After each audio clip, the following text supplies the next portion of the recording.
Kibbs here from the Brothers Geek-Out podcast, and on this week's special episode we have Adam, Deacon and Jazzie Zonzolo from the movie Sumotherhood. Congratulations on the movie. Thank you. I am free, brother. You guys absolutely smashed it. And like when me and my best friend came out of that premiere, we were like, "Oh, you was at the premiere?" Yeah, we were at the premiere. Yeah, we want to see more stuff like that. Yeah, The hype you guys bring to that is unbelievable, and it's like, how did you guys keep up with that energy? Yeah, it was mad. Yeah, it was Jazzie. I've got to say, like Jazzie and Richie Campbell, their energy was like 100% all times. Like it was crazy because take after take, they would just give it everything. And yeah, we were really blessed with an amazing cast to just put everything into it. So, but keeping that energy, yeah, I guess that was hard at times. Yeah, because speaking about Richie, I don't know how you guys actually kept up with that because he was insane. Yeah, and it was like you bring that sort of power to a performance, and we've seen the type of work he's got, his camera. Yeah, and then you guys are there, and you're like, oh my god, this guy's like, how do I keep up? Like, that must have been insane to just see him in the zone because you guys did it years ago, and you're revisiting these characters again. So there's a massive break. Yeah. Like, how did you guys zone into that to get back into those characters? And do you know what? Like Richie was so busy, I didn't get all the rehearsal time I would have liked with it. But he's so on it and he's so professional. He came out my flat one time and he just brought it back after all them years of like not playing Tyrone. He just brought it back and it was like, wow, he's bringing it right in front of me. And I was like, we need to get this on set. We need to record this. And like, because he's just in character all the time and walk around set, with his arms like that. And yeah. He's just always in character, isn't he? Yeah. He was literally always in character. Like, he's an amazing actor, and he really is. Amazing actor. And I feel like with the type of cast that we had as well, it's like everyone was on their A game.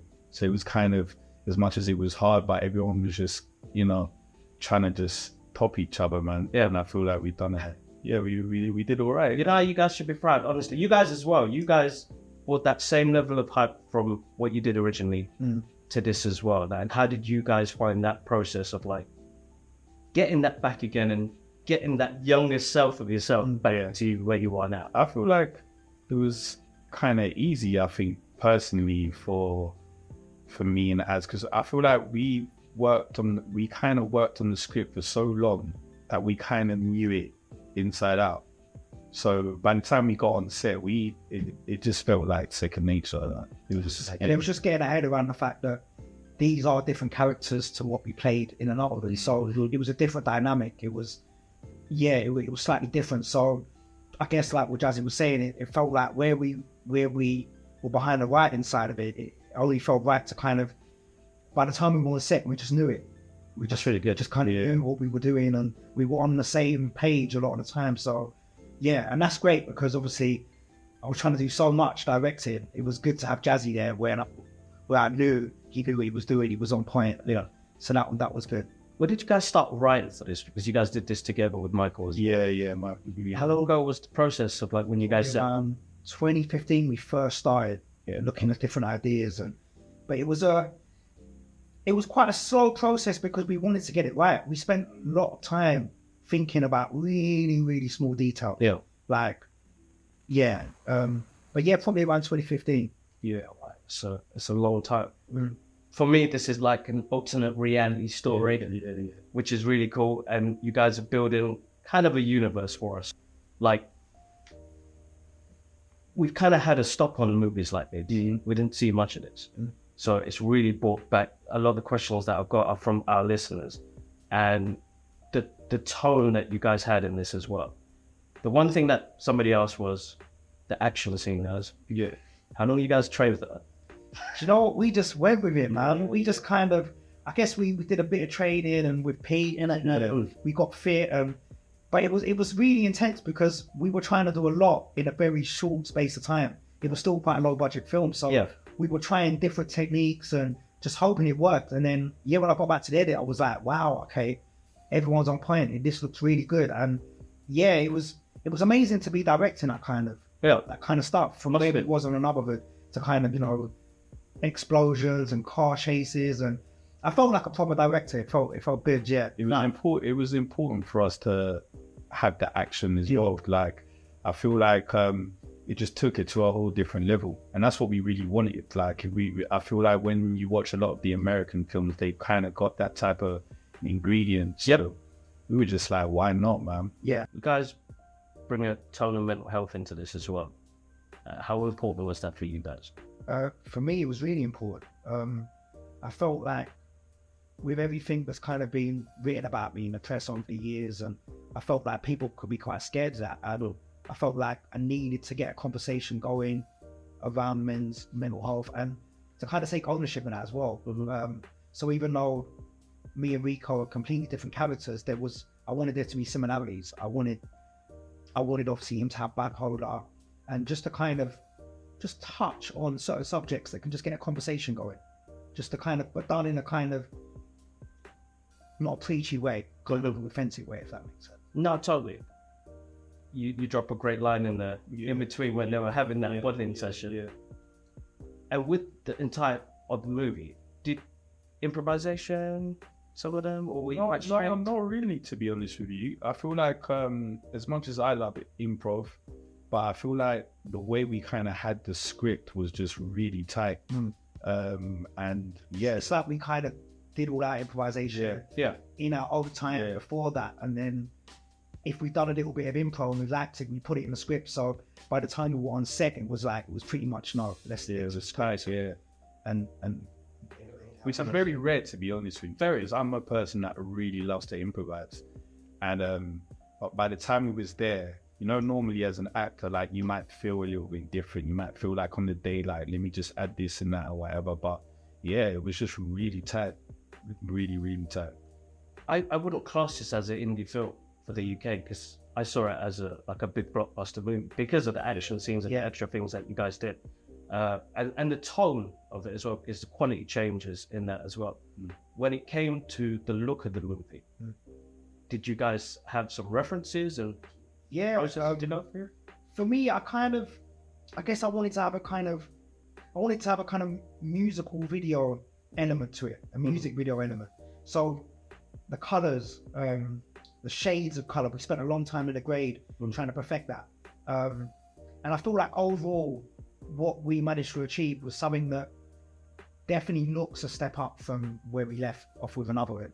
You know, that felt like a bit of an indie film, and like, I'm really glad you kind of said that, because we really wanted it to be more than just your typical indie film. It really set our goals quite high. But yeah, it kind of, you know, every shot and every angle, there was a reason behind it, really, just for it to stand out and for it to look quite different. Yeah, because I think the quality out there is so high at the moment. It is. We had to kind of keep up with that. No, it definitely is. I think the industry has changed dramatically in the past 5 years to the way sort of movies look now. It doesn't have that. You could go back to Anotherhood and you could see the quality difference between that to what it's becoming now. You guys have got a massive amount of great cast and cameos in this. Yeah, like trying to bring them all together. This is like an Avengers Assemble moment. When did you guys kind of start reaching out and start saying, you know what, I want to get this person involved? Do you know what? I think all the way through we were kind of reaching out to certain people, because there was times when we thought we had the funding and we were ready to go. So we would make phone calls and then find out, okay, it's falling through.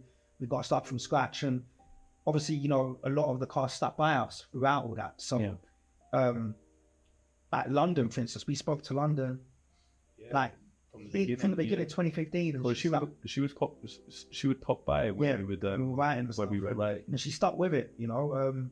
I feel like the cast really believed in what we were doing, and they knew we were trying to do something different, and we were really blessed, I think. It's amazing, guys. Absolute blast. I think when we came out of that premiere and the buzz that everybody had after that, and we were laughing all the way home as well. There's a scene with Richie where he has the wobbly knees with his brother in the hospital. Yeah. I don't know why we kept on laughing about that, but it was the extravagantness of what he does to that moment of wobbly knees just absolutely destroyed us. Again, with the writing process, it's hard because you're coming from a long time writing those characters. and coming to a point now where you're involved in the writing as well now, Jazzie. Yeah. How did you find? Just work myself in.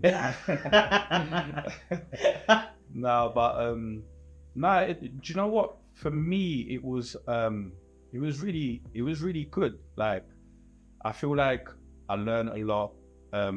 Adam and Michael honestly are like amazing at what they do. So I was just able to kind of just learn from them really, you know, during this process. So for me, really, it was kind of like it was a surreal moment, because it's like I did another hood. I wish I was a part of the writing team at the time. And then when I got this, I was just like, yeah, this is perfect. But all in all, I would say for me, this was such a learning curve, just to kind of see how, you know, like how to build up the characters and this and that. Because I come from an improv background, so for me, this is the first time I do film. So it was, it was honestly best thing in the world. That's amazing. Yeah, because you're coming and seeing what's happening in the background. Yeah. Which is, you're not coming up to set, learning your lines and the rest of it. You're actually, oh my God, we would have to write this. Yeah. With like getting Paramount involved, and because I know movie making business is probably the hardest, and you did say that it was quite hard to get the script out there, and funding falling in and out. How does that affect the kind of momentum of what you guys are trying to do? I feel like we were very blessed that Paramount got behind us, because I felt like we were doing the right thing, in the sense that we put so much work into it. Yeah. And I felt like the people at Paramount, they really got it, you know. And it's not like a film that everyone will really get. You've got to really see the vision. That's right. And they saw the vision, and they're a great team. The whole team, John and everyone there, they really care about filmmaking, and that was nice, because you do certain jobs and you work on certain sets where there's a feeling of there's no care involved. That's right. You know, everyone wanted this film to do well. Everyone put their heart and soul into it. But I think for us, it felt like a really big achievement, you know, to have a studio like that backing us. I know we were like, wow, okay, this feels special. Yeah. The future, guys. Not the future. Is it already in plan? Something happening? Do you know what? Sneak peeks. Do you know what I've learned in this industry? I kind of take each day as it comes, and I feel like, for me, I think the main thing is just be creative. I just really want to be creative, and I want to direct again. And you know, we're writing at the moment. We've got other projects we want to put out there. So it's just kind of, you know, keeping the momentum and working hard, really, isn't it? Yeah. No, it's the way. We started this podcast 8 years ago. We didn't think 8 years later, you know, you've got people across the world listening to it, 50,000 downloads and all of that. It's kind of overwhelming. Yeah. Like, with what you guys do, you guys are on the front line. Like, how do you, and this is the mental health aspect of things, like, how do you take on days? That's a big responsibility, what you guys are doing, and you're giving it out to the world. I'll be honest with you, yeah. Me and Adam have a lot of conversations and stuff about this. I just feel like when you know it's for you, you know, no matter how hard it is or whatever it is, because it's easy to quit, right? Mm-hmm. But there's just something in your gut, that's something just burning, that's just telling you, you got to keep going, this is for you. And I feel like that's what kept us going all these years, like all the rejections that we got previously and stuff, and we kept going. It's not easy, but I feel like our team, like me, Adam and Michael, we just know that we're here for a reason. Like, there's a purpose. The end result. Yeah. And it kind of goes back to what you were saying about Paramount. It was like, there was so much kind of blood, sweat and tears into this project. It was like, to get to that other side, and like I said, have Paramount's backing, it made it worthwhile. And it kind of shows people that, you know, don't give up, like Jazzie says. You know, there's always someone that will see the vision. So if you, like I would say to anyone watching, like, if you're creative, then just get writing. Pick up a camera. Just make it happen. And sometimes as well, and I say this all the time, it's like, a lot of the times people will see other people and be like, oh my gosh, we need to hang about with these guys, and they need to let us in. And it's like, no, sometimes just you got your little set of friends and whatever, make something happen and they'll see it. They might even holler at you. Do you know what I mean? So it's just like, just stay in your lane, do your thing, just, you know, and things will happen. Keep grinding, guys. Yeah, that's it. Yes, yeah. You're gonna have tough days, and it's okay to have those tough days, but keep grinding. It's not easy. It's definitely not easy. I'll tell you that. Like, we should, as much as like we're sitting here and whatever, there's definitely moments where me and Ads, you know, one of us has to be strong for the other person. Do you know what I mean? Because sometimes you just have those off days where you're like, I don't know, man. But at the end of it, we always know that the end goal. And I guess because we've just done this film, and we did it with Paramount and whatever, and we know how far we've come. It's like now it's like anything's possible. Even with the cast, like the cast that we got, if we was to tell anyone that that's what we're trying to get, they'll be like laughing at us. You know what I mean? They'll be like, you ain't getting that, no way. You know? So I think now me and Ads are just at that point now where we're just like, yeah, man, ain't no one can tell us nothing. We're just gonna keep on creating. That's keep grinding. Yeah, keep grinding. That's good. Bless you guys, man. Bless you guys. Honestly, proud project. Thank you. Yeah, it's adored a lot. My family members loved it. No, thank you. And I get to see. I want to see more of this. So I'm happy that you guys are back in the scene. I'm happy that you guys have done this. Can't wait to see more. I honestly can't wait to see more. All right, I'm going to do a UK grind trivia here. Yeah, cool. Yeah, let's test your knowledge a little bit. Hopefully I said this right, and I've got dyslexia, guys, so I may mess up, even though my handwriting's all messed up as well. Which grime artist is recognized for his distinctive flow and dynamic performance who released the track Fix Up, Look Sharp? Fizzy Rascal. Yeah. Which pirate radio station played a big role in grime music during the early years? I think it could either be two. It could be Rinse FM or Deja Vu. Yeah, you got that. Yeah, right. You got that right. Get that right. Which year did Lethal Bizzle release Pap? What's that? Did he say it in the intro? Unless it's the remix. 2000 it was the early 2000s. Yeah, early 2000. Is it? Can't be 2008. No way. It was like 2002 or I'm saying 2002. 2004. I'm saying 2000. Oh, pow. Oh, right. 2000. I would say 2005, 6. Because it was a couple of years before we shot Kidulthood. So that's, I'm saying 2004. I was in school. Or are you saying 2000? Yeah, I'll say 5, 6. 5, 6. Adam's right. Yeah, 2004. 2004. Kano released an ultimate grime classic called P's and Q's. What year did that come out? I was still school times for me. It was later. It was later than Pound and that. Yeah, so 2000 can't be P's and Q's. That's early 2000, right? So how is it wasn't early. It was later than you think. Wait, if Powell's 2004, P's and Q's definitely. So I remember putting 2000s in another bit, right? And it was a little bit old by then.